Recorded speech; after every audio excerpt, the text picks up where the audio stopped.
జన విజయం వీక్షకులకు నమస్కారం. ప్రస్తుత విద్యా విధానంలో మార్పులు చేయాలనేది నా సూచన. నా అభిప్రాయం ఈ వీడియో ద్వారా పంపిస్తున్నాను. ప్రజా శీర్షికలో దీన్ని ప్రశ్నగా ఉంచాలని చెప్పేసి ఎడిటర్ పల్లా కొండలరావు గారిని నేను కోరుతున్నాను. వీడియో చూసి ప్రస్తుత విద్యా విధానంలో రావాల్సిన మార్పులపై మీ అభిప్రాయాన్ని కామెంట్ రూపంలో తెలియజేయగలని కోరుతున్నాను. ఇట్లు పూర్ణచంద్రరావు, పిరమిడ్ ఆధ్యాత్మిక సంస్థ పిరమిడ్ మాస్టర్, ఇన్సూరెన్స్ కన్సల్టెంట్. ప్రస్తుత విద్య వ్యక్తిత్వ సర్వోత్తమిక వికాసానికి దోహదకార అనే టాపిక్ పై మనం ఈరోజు మాట్లాడుతున్నాం. మిత్రులారా, ప్రస్తుత విద్య అనేది వ్యక్తి సర్వోత్తమిక వికాసానికి దోహదకారి కాదని చెప్పుకోవాలి. ఎందుకంటే ఇప్పుడు ఇచ్చేటువంటి ప్రజెంట్ ఎడ్యుకేషను ఓన్లీ పట్టుకోటి కోసం, భుక్తి కోసమే అనేటటువంటి ఉద్దేశంతో ఉన్నాయి. ఉద్యోగం కోసము అన్నట్టుగానే మరి ఈనాడు ప్రజెంట్ ఎడ్యుకేషన్ సిస్టము ఆ విధంగా ఉంది. కానీ అసలు ఎడ్యుకేషన్ సిస్టమ్ అనేటువంటిది ఒక ఆధ్యాత్మికవేత్త అయినటువంటి గ్రేట్ మెంటర్ సత్యసాయిబాబా కానివ్వండి, పిరమిడ్ స్పిరిచువల్ సొసైటీ వ్యవస్థాపకులు సుభాష్ పత్రి గారు కానీ, ఎవరైనా సరే ఎన్లైటెడ్ అయినటువంటి మాస్టర్స్ ఏం చెప్తారంటే, విద్యార్థి దశ నుండి లౌకిక విద్యలు, ఆధ్యాత్మిక విద్యలు రెండు ఉండాలి. అంటే లౌకిక విద్యలేమో మన పట్టుకుటి కోసం, తర్వాత ఆధ్యాత్మికలేమో మన మనసు, మన బుద్ధి, మన ఆత్మ గురించి తెలుసుకునేటటువంటిది ఆధ్యాత్మిక శాస్త్రం. కానీ ఈనాడు ఆ విధంగా లేకపోవటం వల్ల భూమి మీద అశాంతి ఉంది. తర్వాత అంతేకాకుండా నిరుద్యోగం ఉంది. ఎంతోమంది కూడా సఫర్ అవుతున్న కారణం కూడా ప్రజెంట్ ఎడ్యుకేషన్ సిస్టమే. మనం పక్కనటువంటి ఒక సత్యసాయిబాబా గారిని ఎందుకు చెప్తున్నామంటే, అక్కడ నుంచి ఎడ్యుకేషన్ సిస్టమ్ కూడా అన్ని విద్యాలయాల్లో అది అందించినట్టయితే ఈ సమస్యలు అనేవి ఉండవు. ఇంకోటి అంతేకాకుండా పిరమిడ్ స్పిరిచువల్ సొసైటీ వ్యవస్థలో సుభాష్ పత్రి గారు కూడా ఎప్పుడు చెప్తూ ఉంటాడు, ఒక పిల్లవాడికి ఆటలు, పాటలు, చదువు, పనులు, ధ్యానం ఈ 5 ఉన్నప్పుడే ఆ విద్యార్థి పర్ఫెక్ట్ స్టూడెంటే ఉంటాడు. ఇవాళ చూడండి, చిన్న చిన్న విషయాలకే చాలామంది సూసైడ్ చేసుకుంటున్నారు. చదువుకునే పిల్లలు 8th క్లాస్ 9th క్లాస్ చదివేవాళ్ళు మార్కులు రాదని ఇంట్లో టీచర్స్ తిట్టాలని ఎందుకంటే అంత సెన్సిటివ్ అవుతున్నారు? Because of education system. పెద్దవాళ్ళు కూడా చనిపోతున్నారు. కారణం ఏంటి? పెద్దవాళ్ళకు కూడా చదువుకున్నారు, ఇప్పుడు జనరేషన్ అంతా చదువుకున్నారు, కానీ వాళ్ళకు కూడా ఈ ఆధ్యాత్మిక జ్ఞానం లేదు. దానివల్లే ఇంత అశాంతి ఉంది. పెద్దవాళ్ళు కూడా కొంతమంది ఫైనాన్షియల్ ప్రాబ్లమ్స్ వస్తున్నాయి, చనిపోతున్నారు. సుభాష్ పత్రి గారు ఒక మాట చెప్తాంటారు, భూమి మీదకి వచ్చిన తర్వాత 2 పనులు చేయకూడదు అంటారు. వారు ఏమంటారు? ఒక జీవిని చంపి తినకూడదు, తర్వాత మనం ఆత్మహత్య చేసుకోకూడదు. ఈ 2 చేయకూడదు. నాకు స్కూళ్ళల్లో ధ్యానం చెప్పాలి అనేటువంటి రీజను ఇదే. స్కూల్లో వచ్చిన పిల్లలు సూసైడ్ చేసుకోవడం, మార్కులు రాలేదని చెప్పేసి నేను చాలా న్యూస్ పేపర్లు చదివాను. అందువల్ల స్కూళ్ళల్లో నేను మెడిటేషన్ క్లాస్ కండక్ట్ చేశాను, చాలా మార్పు వచ్చింది. అయితే ఇంత చేసినప్పటికీ అనేక ఆధ్యాత్మిక సంస్థలు కూడా ఈ ప్రజెంట్ ఎడ్యుకేషన్ సిస్టమ్ తప్పుపడుతూ ఉన్నాయి, అన్నీ చెప్తున్నాం. ఇప్పుడు ఈ విషయము, ఈ లోపం ఉందనే విషయము మన education system, mechanical education system లోపం వల్ల ఇదంతా జరుగుతుంది. మన పక్కన ఆంధ్రాలో పవన్ కళ్యాణ్ గారు మాట్లాడుతూ ఈ మెకానికల్ ఎడ్యుకేషన్ సిస్టమ్ తీసివేయాలని చెప్పాడు. అది అక్షరాల నిజం. అది మార్పు రావాలి. మన భగవద్గీతను మనం పాఠ్యాంశంగా చేయాలి. ఈ భగవద్గీత అంటే ఏదో కులానికో మతానికో సంబంధించింది కాదు, ఇక్కడ సబ్జెక్ట్. ఈ భగవద్గీత అనేది వేరే దేశాల్లో యూనివర్సిటీలో కూడా చాలామంది చేస్తున్నారు. కాబట్టి మనము ఇది ఒకటే ఒక మార్గం ఏంటంటే, ఒక స్పిరిచువల్ అకాడమీని స్థాపించి ప్రజలకి ఆధ్యాత్మిక విద్యను అందించినప్పుడు మాత్రమే అన్ని సమస్యలు పరిష్కారం అవుతుంది. ఇంకొక విషయం, ఈ ఆధ్యాత్మిక లోపం వల్ల ఈ టెర్రరిజం కానీ నిరుద్యోగం కూడా పెరుగుతుంది. మీకు ఒక టెర్రరిజం పెరిగింది, ఈ ఆధ్యాత్మిక జ్ఞానం లేకపోవడం చెప్పడానికి ఉదాహరణ మనకు తెలుసు. దాదాపుగా ఒక 15-20 years బ్యాక్ చంద్రబాబు నాయుడు గారి మీద తిరుపతిలో ఆంధ్రలో నక్సల్స్ దాడి చేశారు. కారణం ఏమిటి? నక్సల్స్ అంటే ఎవరు?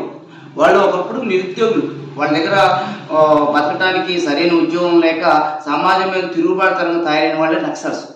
కానీ ఆ రోజే సత్యసాయి ధ్యాన మండలి ఫౌండరు సమాజాన్ని అప్పుడు హెచ్చరించారు. 2003లో నేను క్లాస్ చేశాను, అది SSI.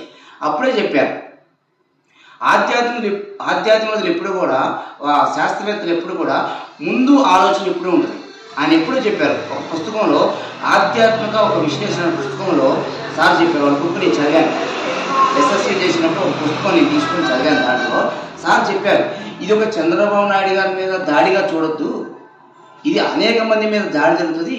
ఇలా చాలామంది యూనివర్సిటీలకు వెళ్ళి ఉద్యోగాలు రాక బయటకు వచ్చేసి ఒక టెర్రరిస్టులుగా తయారైపోతారు. ఎందుకని? ప్రజెంట్ ఎడ్యుకేషన్ సిస్టమ్ ఏదో ఉద్యోగం కోసం ఉంది, ఆ ఉద్యోగం సాటిస్ఫై కావట్లా. అది చదువు యొక్క పరమార్థం కానే కాదు. చదువు యొక్క పరమార్థం దాని కానే కాదు. మనం బతకడం కోసం చదువు చదవాలా? 20 ఏళ్ళు 30 ఏళ్ళు బీటెక్ అయిన తర్వాత చదవాలా? ఎల్బీలో అరటి బండ్లు అమ్ముకునేవాడు రోజుకి 1000 నుంచి 1500 సంపాదిస్తుంది. వాడికి 5 ఎకరాలు ఇస్తే చాలు, ఒక 1000 రూపాయలు 5 ఎకరాలు. దీనికోసం ఎందుకు? కాబట్టి నేను అనేది ఒకటే, ఈరోజు జరగడానికి కారణం మెకాల్ ఎడ్యుకేషన్ సిస్టమ్. ఈ మెకాల్ ఎడ్యుకేషన్ సిస్టమ్ రూపుమాపాలు ఖచ్చితంగా ప్రభుత్వంలో ఉన్నటువంటి పెద్దలు, ఇప్పుడున్నటువంటి సీఎం రేవంత్ రెడ్డి గారు గారిని, కేంద్రంలో ఉన్నటువంటి మోడీ గారిని, వీరిద్దరిని నేను రిక్వెస్ట్ చేస్తా ఉన్నా. అందరు రాజకీయ నాయకుల్ని, మేధావుల్ని ఈ వేదిక నుంచి ఒకటే నేను రిక్వెస్ట్ చేస్తాను సార్, దయచేసి ఎడ్యుకేషన్ సిస్టమ్ మీద మార్పు, మరి సరైన విద్యా విధానాన్ని ప్రవేశపెట్టండి. ఆధ్యాత్మిక విద్యలు, లౌకిక విద్యలు ఉండే విధంగా మరి అటువంటి విద్యా విధానాన్ని మీరు ప్రవేశపెట్టండి. అప్పుడు మాత్రమే సమాజంలో మరి ఆనందము, అందరూ కూడా సంపదలతోటి తలదూగుతున్నారు. మనకి స్వతంత్రం రాకముందు కూడా మన భారతదేశం మరి అష్టాఐశ్వర్యాలతోటి మరి ఉన్నది. అప్పుడు మన యొక్క రూపాయి విలువ మరి చాలా ఎక్కువ ఉంది డాలర్తో పోల్చుకుంటే. మరి ఇప్పుడు ఎందుకుందో ఒకసారి ఆలోచన చేయాల్సిన అవసరం ఉంది. మన దగ్గర సంపద ఉంది. అంతేకాకుండా మన ఎడ్యుకేషన్ సిస్టంలో కూడా మార్పులు రావాల్సిన అవసరం ఉంది. పొలిటికల్ ఇదంతా బికాజ్ ఆఫ్ కారణం ఏంటంటే ఇవాళ ఉన్నటువంటి రాజకీయ నాయకులు వాళ్ళకు మూర్ఖులు, వాళ్ళకి ఆత్మజ్ఞానం లేకపోవడం వల్లే ఇవన్నీ సమస్యలు. వాళ్ళ ఆత్మజ్ఞానం అయితే ఈ సమస్య ఉండదు. కాబట్టి ప్రతి ఒక్క మనిషి కూడా ఒక ఆత్మజ్ఞానం తయారు కావాల్సింది. మళ్ళీ రాజకీయ నాయకులు కూడా ఆత్మజ్ఞానం కావాలా. ఒక సోక్రటీస్, ఒక సత్యసాయిబాబు, ఒక రాముడు లాంటి వాళ్ళు కనుక దేశం పరిపాలిస్తే ఈ సమస్యలు ఉండవు.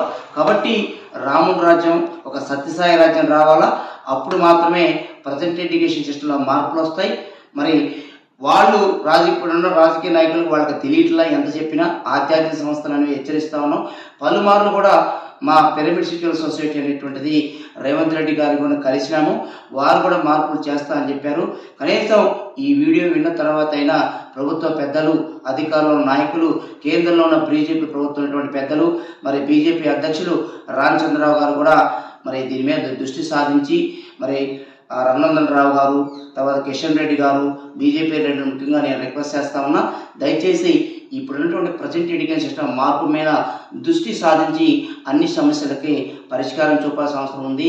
మరి అంతేకాకుండా ఇవాళ చాలామంది నిరుద్యోగంతో అల్లాడుతున్నారు. చాలామంది నేను ఒకటే రిక్వెస్ట్ చేస్తున్నా, యువతకి, రాజకీయ నాయకులకి, మీలో ఫస్ట్ అనేటువంటిది ఉద్యోగం కోసం కాదు మీరు చదువుకున్నది. దయచేసి ఇండిపెండెంట్గా ఆలోచించండి, ఒక పని మీద సాధించండి. చాలామంది మన దగ్గర 70 to 80% కూడా మరి వ్యవసాయం మీద ఆధారపడి మనందరం పనిచేస్తున్నాం. కాబట్టి గోదావరి వ్యవసాయం, ప్రకృతి వ్యవసాయాన్ని కూడా అందరూ తెలుసుకోండి. అది మన విజయరామారావు గారని వారు పాలేకర విధానాన్ని వారు చెప్తా ఉన్నారు.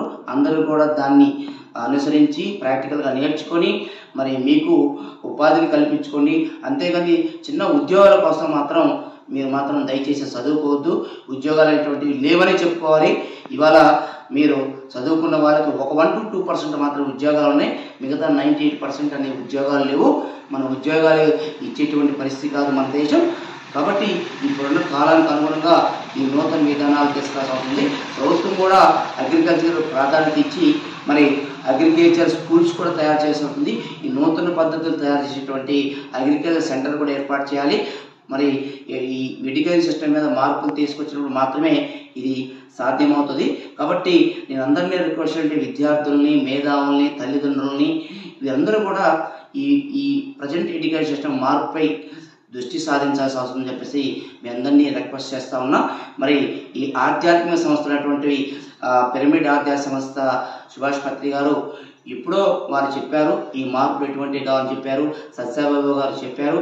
కాబట్టి ఈ ఇంద్రక ఆధ్యాత్మిక సంస్థల యొక్క చెప్పేటటువంటి మాటల్ని మీరు కనుక మనం విని ఆచరించినట్లయితే అన్ని సమస్యలకు పరిష్కారం జరుగుతుంది. కానీ ఆధ్యాత్మిక చెప్పేటటువంటి వాళ్ళని ఎడమ చేయి ద్వారా విని కుడి చేయి ద్వారా వదిలేస్తున్నారు. అందుకే అనేక సమస్యలు ఉన్నాయి. రాజకీయ నాయకులు మీ బుర్రలో ఉపయోగించాల్సిన అవసరం లేదు.